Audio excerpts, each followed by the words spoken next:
This is T. And this is MZ Doing Dallas. Okay, guys, we're going to talk about relationships today. We started out talking about time and how much time a man or a woman should devote to one another when they're starting a relationship. And we kind of differ on it a little, but kind of came to a balance in the middle, in that if someone is really into you, they're going to spend time with you to get to know you better, and vice versa. You agree with that, T?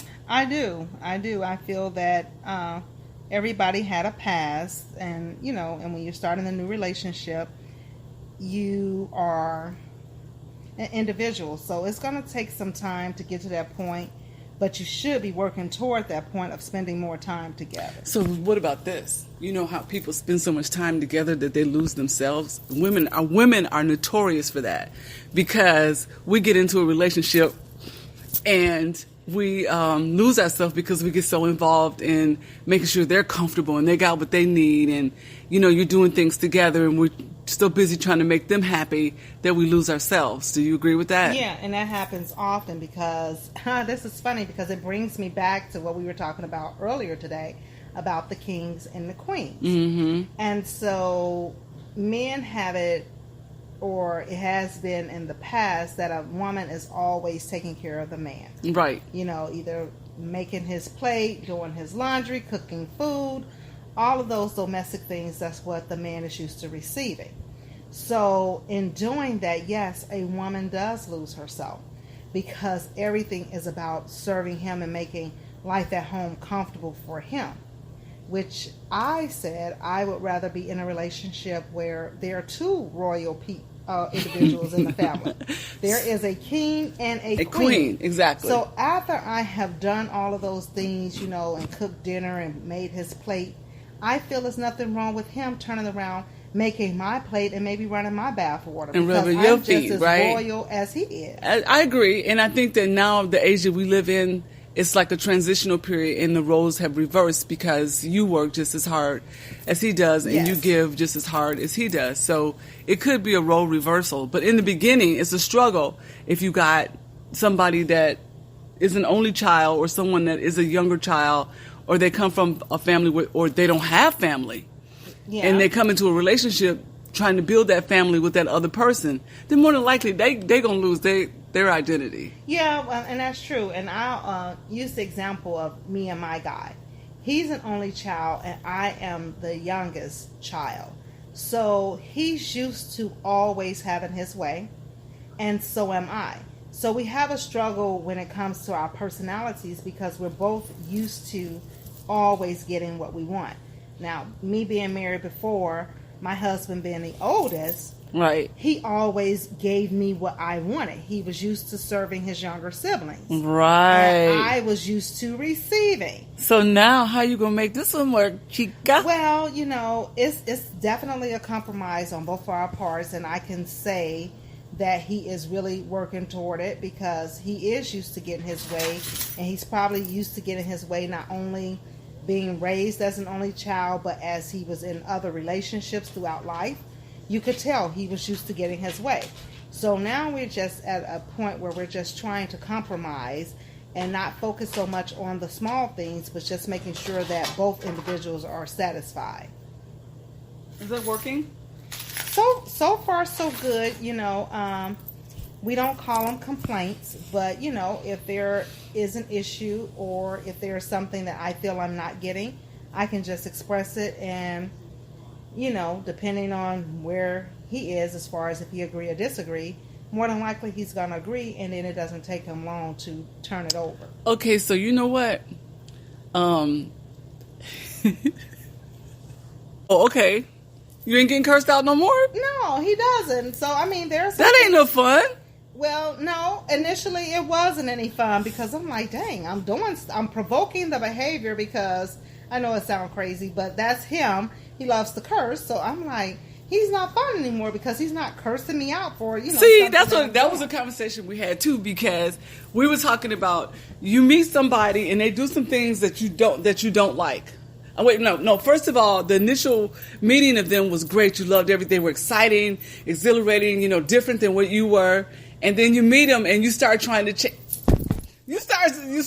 change them, and make them into who you want them to be. And then after you do that, you're like, dang, they boring. I don't like them anymore. Yeah, but no, it doesn't even take away, because, you know, initially a person would think like that it's taken away, but we call it adjusting. And you're making an adjustment for the person that you want to be with.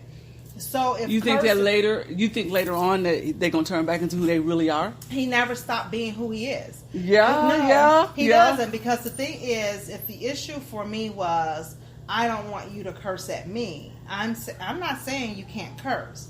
I'm just saying don't curse at me to the level that you were cursing to me at. So don't get me wrong, he still say his curse words while he's talking to me. It's just certain ones I didn't want to hear while he's addressing me. And you don't think that's going to ever come back? Absolutely, because that's him as a person. Yeah. So I'm not, because he's comfortable with that. Right, but that's the beauty. But you're not. But as you get more into the relationship, you soften. And he softens. Exactly, but that's also the beauty of it, because if he did not make the adjustments from the beginning, then we wouldn't even be at this point where we are now. But to make the adjustments, and then to say to him, oh, you can't ever make that mistake again, that's not being reasonable.